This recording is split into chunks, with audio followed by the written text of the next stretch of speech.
أعوذ بالله من الشيطان الرجيم. بسم الله الرحمن الرحيم. فتلقى آدم من ربه كلمات فتاب عليه إنه هو التواب الرحيم. فقلنا اهبطوا منها جميعا فإما يأتينكم مني هدى فمن تبع هداي فلا خوف عليهم ولا هم يحزنون.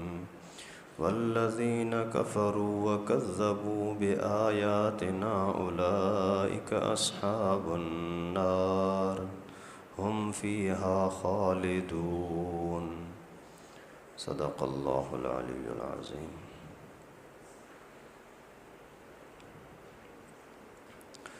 سورہ بقرہ کا چوتھا رکوع چل رہا ہے. حضرت آدم علیہ السلام کی عظمت کا، پیدائش کا، پھر سجدے کا تذکرہ ہوا. پھر حضرت آدم کو جنت میں رکھا گیا اسی کے دل بہلانے کے لیے اور گپ شپ کچہری کرنے کے لیے.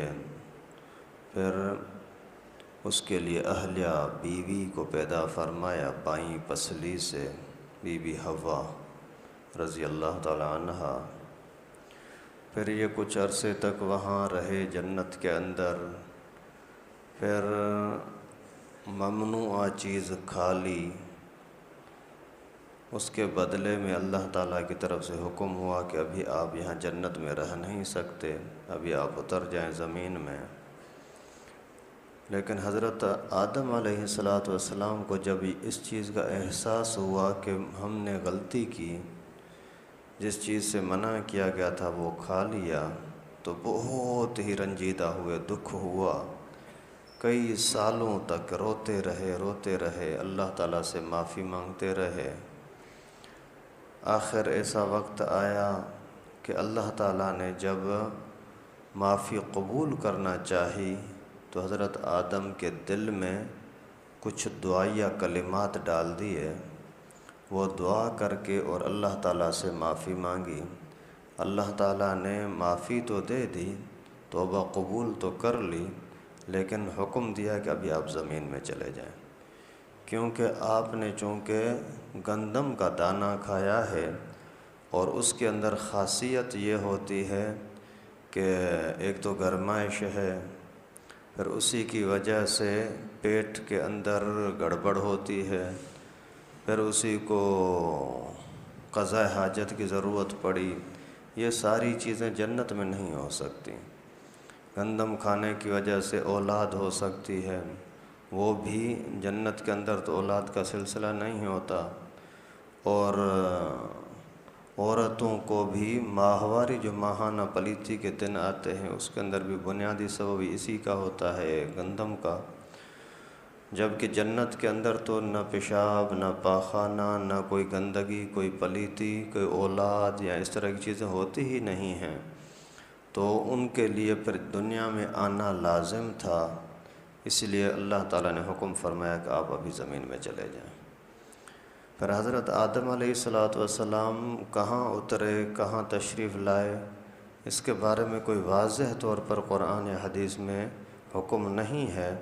لیکن مؤرخین نے جو باتیں لکھی ہیں، حضرت آدم علیہ السلام کی اترنا نزول ہندوستان کی کسی جگہ پر ہوا تھا، اور بی بی حوا کا نزول اترنا جدہ یہ سعودیہ میں ہوا تھا.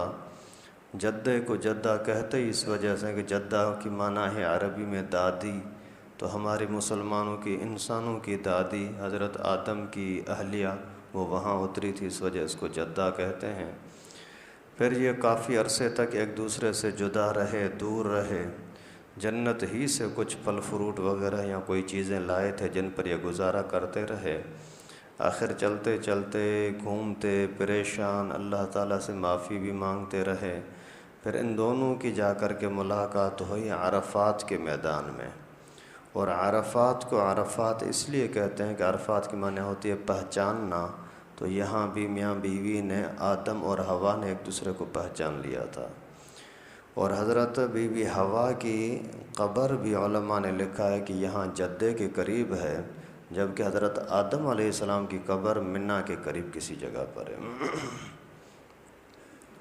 تو یہاں اللہ تعالیٰ نے اس بات کا تذکرہ فرمایا کہ فَتَلَقَّى آدَمُ مِن رَّبِّهِ كَلِمَاتٍ فَتَابَ عَلَيْهِ، پھر سیکھ لیے، حاصل کر لیے آدم نے اپنے رب کی طرف سے چند کلمے، دعائیہ باتیں۔ فتاب علیہ، جب اسی نے یہ کلمے سیکھ کر کے توبہ کی تو اللہ تعالیٰ نے توبہ قبول فرما لی۔ انہ هو التواب الرحیم، یقینی بات ہے کہ اللہ رب العالمین توبہ قبول کرنے والے بھی ہیں اور رحم کرنے والے بھی ہیں۔ اللہ رب العالمین توبہ کو بڑا پسند فرماتے ہیں۔ توبہ کا مقصد یہ ہوتا ہے، توبہ کے لفظ کی معنی ہے رجوع کرنا، لوٹ کر آنا۔ یا اللہ میں بھٹک گیا تھا، کہیں دور چلا گیا تھا، ابھی لوٹ کر آیا ہوں، مجھے معاف کر دے۔ اور اللہ تعالیٰ کو باقاعدہ خوشی ہوتی ہے کسی کے واپس آنے پر، توبہ کرنے پر۔ ایک مرتبہ رسول اللہ صلی اللہ علیہ وسلم نے فرمایا، ایک میدان کے اندر، جنگ کا میدان تھا، وہاں ایک عورت اسے دوڑ رہی ہے، میرا بچہ چیخ رہی ہے، اور کوئی ہوش ہی نہیں ہے کہ کھانا کیا پینا کیا، بس اپنے بچے کی محبت میں ادھر دوڑ رہی ہے، ڈھونڈ رہی ہے کہاں ہوگا میرا بچہ، پتہ نہیں زندہ ہے مر گیا، کوئی اسی کو اٹھا کر کے لے گیا، کیا ہوا۔ تو بڑی پریشانی کے عالم ادھر ادھر جو دوڑ رہی تھی، چلا رہی تھی، تو رسول اللہ صلی اللہ علیہ وسلم نے اسی کو دیکھ لیا اور صحابہ کرام سے فرمایا کہ دیکھو اس عورت کو اسی عالم کے اندر اگر بچہ مل جائے تو اس کو کتنی خوشی ہوگی۔ صحابہ کرام نے عرض کیا، اے اللہ کے رسول، ضرور بہت زیادہ خوشی ہوگی۔ تو پیغمبر کریم نے فرمایا کہ بندے کے توبہ کرنے پر اللہ تعالیٰ اس سے زیادہ خوش ہوتے ہیں۔ تو ہم جو دن رات میں ویسے ہی چلتے پھرتے کسی ٹائم پر اتنا سا کہہ دیں یا اللہ مجھے معاف کر دے، اس پر اللہ تعالیٰ بہت خوش ہوتے ہیں۔ دنیا کے اندر اگر کسی بندے سے تھوڑی سی آپ ناراضگی ہو جائے اور اس کو بولو نا معاف کر دینا، تو کبھی کبھی آپ کو ڈانٹ بھی دے گا، چھوڑو کس چیز کی معافی، روزانہ مجھے ستاتا ہے، تنگ کرتا ہے، ابھی معافیاں مانگتا پھرتا ہے۔ اور اللہ رب العالمین اس کو پھر خوش ہو کر کے اور اسی کے لیے رحمت کے دروازے کھول دیتے ہیں۔ یہاں اللہ تعالیٰ نے حضرت آدم کے لیے فرمایا کہ میں نے خود اس کو معافی کے کلمات سکھائے، اور پھر جب اس نے توبہ کی تو پھر اس کو انعام کیا ملا؟ اللہ تعالیٰ نے توبہ بھی قبول کی، رحم کرنے والا بھی ہے، یعنی دونوں چیزیں۔ جیسے ہی توبہ آپ کرو گے تو معافی بھی ملے گی اور رحم کے حقدار بھی بن جاؤ گے۔ اگر اللہ رب العالمین کی طرف سے رحم آ گیا تو بس نا، اور کیا چاہیے۔ کئی سارے واقعات آتے ہیں بزرگوں کے کہ کتنے سارے بھٹکے ہوئے تھے، شراب و کباب کے اندر پڑے ہوتے تھے، لیکن اللہ تبارک و تعالیٰ ان کی توبہ قبول فرما لیتے ہیں۔ یہ نہیں کہ ان کو دھتکار دیا جائے کہ جاؤ ابھی آپ کی توبہ کی قبولیت کا راستے بند ہو گئے ہیں، ایسا نہیں ہوتا۔ ایک بندے کا واقعہ آتا ہے کہ کئی سالوں سے حج پہ جاتا تھا، یہ کہتا تھا لبیک لبیک، جواب آتا تھا لا لک لبیک، تیری لبیک کی، تیرے آنے کی، تیری توبہ کی کوئی ضرورت نہیں ہے۔ ایک مرتبہ اسی کے خود تو سنتا تھا لیکن دوسرے نے بھی سن لیا ساتھ میں، تو اس نے بولا ارے یہ دیکھو تیرے لیے کیا آواز آ رہی ہے، جیسے تو کہہ رہا ہے لبیک تو جواب آ رہا ہے کہ تیرے لبیک کی کوئی ضرورت نہیں ہے، تو پھر تیرے آنے کا کیا مطلب، تیرے لبیک لبیک کرنے کا کیا مطلب؟ اس نے بولا کہ تو نے تو آج سنا ہے نا، میں تو کئی سالوں سے یہ سن رہا ہوں، لیکن بھلا اتنا تو بتا کہ ایسی بھی کوئی ذات ہے کہ میں اس کو چھوڑ کر کے، اللہ کو چھوڑ کر کے اس کے پاس جاؤں؟ اسی ایک جملے پر کہ اللہ کے سوا میرا ہے کون، اللہ کے سوا میرا ہے کون جہاں میں جاؤں، اسی جملے پر اللہ تعالیٰ اتنا خوش ہوئے کہ کہ اسی ٹائم پر ہاتف نے غیبی آواز آئی اور کہا کہ یہ حج بھی تیرا قبول، پچھلے حج بھی تیرے قبول، تیری وجہ سے اور جتنے حاجی ہیں ان کے حج بھی قبول۔ ابھی آپ اندازہ کریں یار، اس نے صرف یہ کہ اللہ تعالیٰ کے سوا اور کوئی میرا نہیں ہے۔ ایک حدیث شریف میں آتا ہے کہ جب بندہ توبہ کرتا ہے تو اللہ تعالیٰ اس کو معاف فرما دیتے ہیں، اس بنا پر کہ توبہ کر رہا ہے۔ مقصد یہ کہ اللہ ہمیں یہ امید رکھ رہا ہے نا کہ اللہ تعالیٰ ایسی کوئی ذات ہے جو مجھے معاف بھی کرنے والی ہے، تو میری بات کو سننے والی بھی ہے۔ اس کا یہ ایمان، اسی ایمان پر، اسی عقیدے پر میں اس کو معاف کر دیتا ہوں۔ ابھی کوئی مشکل بھی نہیں ہے بھائی، توبہ زیادہ سے زیادہ کیا کریں، زیادہ سے زیادہ۔ دنیا میں بھی حالات کے اعتبار سے کسی سے کوئی ناراضگی ہو جاتی ہے، جو جاتا ہے یار مجھے معاف کرنا، تو از خود اس کے دل میں رحم پیدا ہوتا ہے اور یہ دشمنیاں ختم ہونے کا ایک ذریعہ ہوتا ہے۔ اس وجہ سے اللہ تعالیٰ کے سامنے زیادہ سے زیادہ توبہ کیا کریں دل سے، یعنی اپنے آپ کو، اپنے اندر شرمندگی ہونی چاہیے، یار مجھ سے غلطی ہو گئی، مجھے ایسا نہیں کرنا چاہیے تھا۔ جیسے دنیا میں آدمی کسی کے ساتھ ملتا، کوئی بھی کسی کے خلاف غلط بات کر بیٹھتا ہے، یا پھر کوئی کسی کے ساتھ دھوکہ ناانصافی کر لیتا ہے، تو از خود دل ہی اس کو ملامت کرتا ہے، تو نے غلط کیا، تجھے شرم آنی چاہیے۔ کبھی کبھار اللہ تعالیٰ کی طرف سے دل ہی میں ایسی باتیں ڈالی جاتی ہیں۔ جیسے ایک بزرگ ہمارے ساتھی، وہ کہہ رہے تھے کہ جب آدمی کھانا کھاتا ہے نا، تو کھانا کھاتے ہوئے ضرور ایک موقع ایسا آتا ہے جس میں اس کو اندر ہی سے آواز آتی ہے کہ ابھی بس کرنا چاہیے۔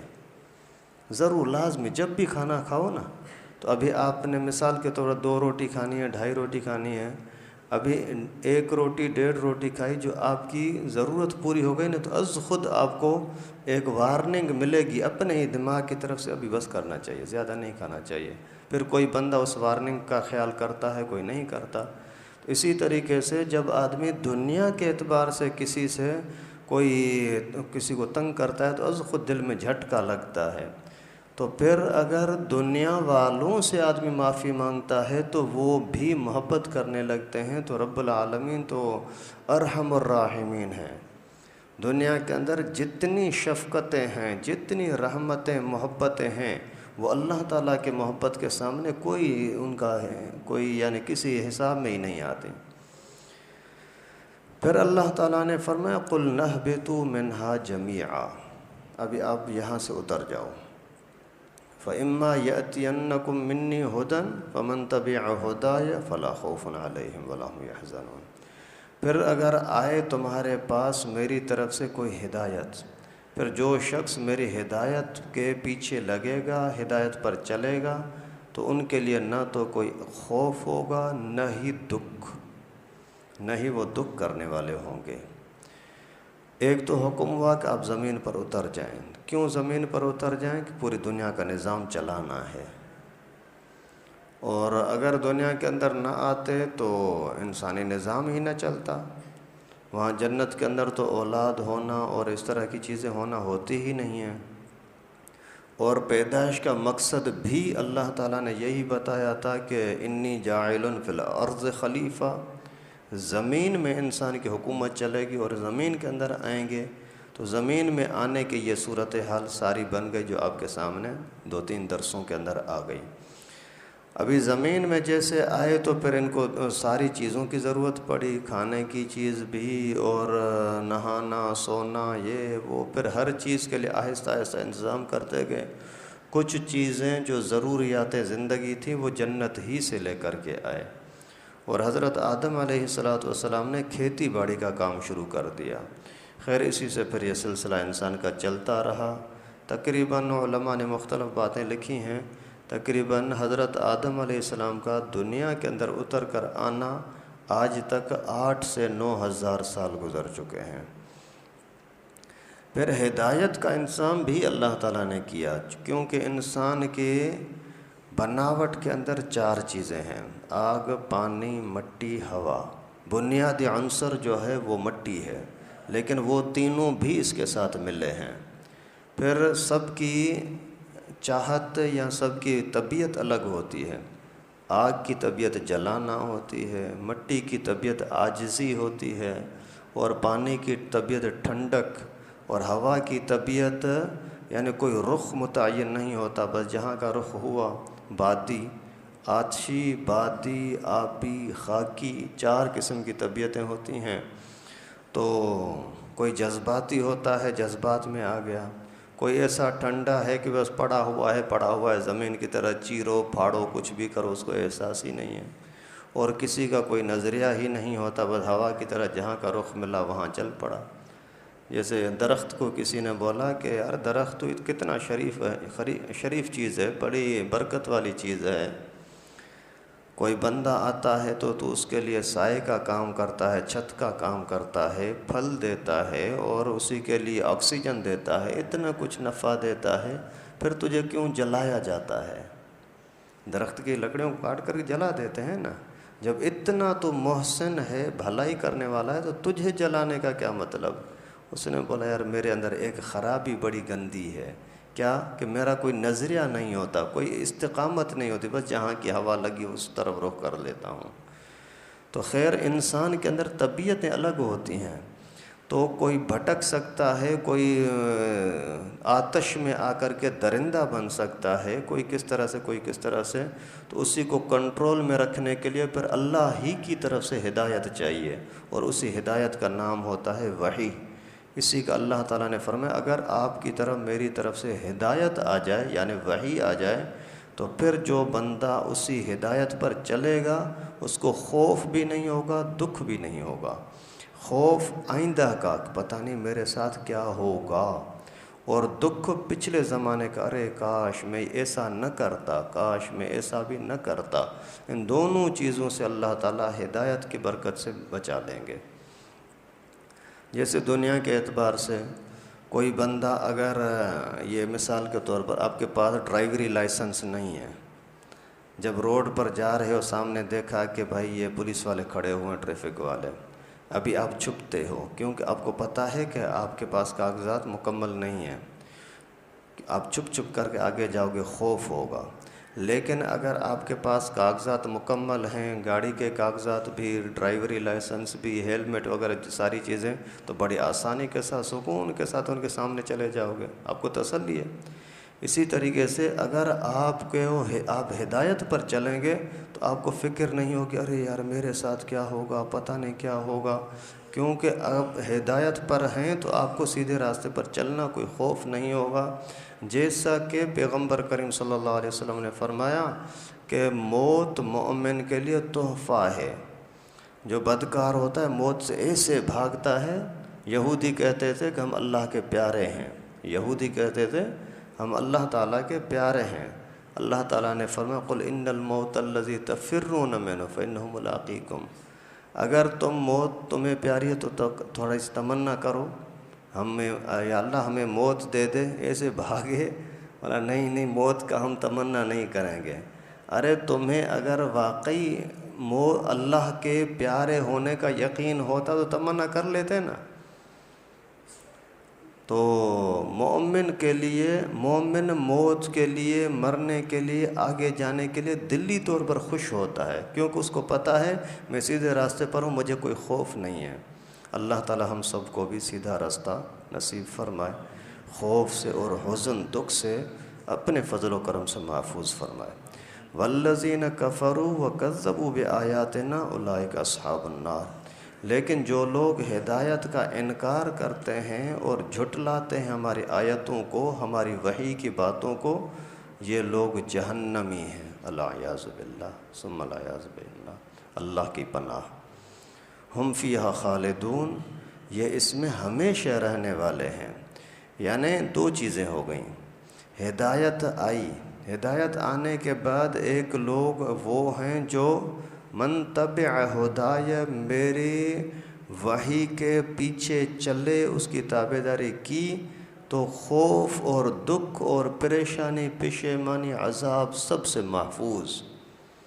اور اگر کسی نے اسی ہدایت کو چھوڑ دیا تو جہنم میں جائیں گے چند گھنٹوں کے لیے نہیں، جیسے دنیا میں آدھے گھنٹہ آگ لگی اور مر گیا، نہیں، خالدون، ہمیشہ کے لیے اسی جہنم میں پڑے رہیں گے۔ ابھی یہ آسان سی بات اللہ رب العالمین ہمیں سمجھا دی۔ یہ ہدایت کی کتاب قرآن تمہارے سامنے ہے، قرآن پاک کے ساتھ تعلق جوڑا تو تمہیں دکھ اور پریشانی سے حفاظت ملے گی، اور یہ خود قرآن تمہاری سفارش کر کے جنت میں لے جائے گا۔ اور اگر آپ نے اسی قرآن سے اپنے آپ کو کاٹ دیا، دور کر دیا، پھر جہنم کی آگ میں جلنا پڑے گا، اور پھر وہاں سے کوئی خلاصی کی کوئی صورت بھی نہیں ہوگی۔ اللہ تعالیٰ سے دعا ہے کہ اللہ رب العالمین ہم سب کو قرآن پاک کو سمجھنے کی توفیق نصیب فرمائے۔ جو واقعات، جو احکامات، مسائل اللہ رب العالمین نے اس ہدایت کی کتاب کے اندر نازل فرمائے، اللہ تعالیٰ ان کو دل کی خوشی کے ساتھ ماننے کی، اپنانے کی، زندگی میں لانے کی توفیق نصیب فرمائے۔ وآخر دعوانا ان الحمدللہ۔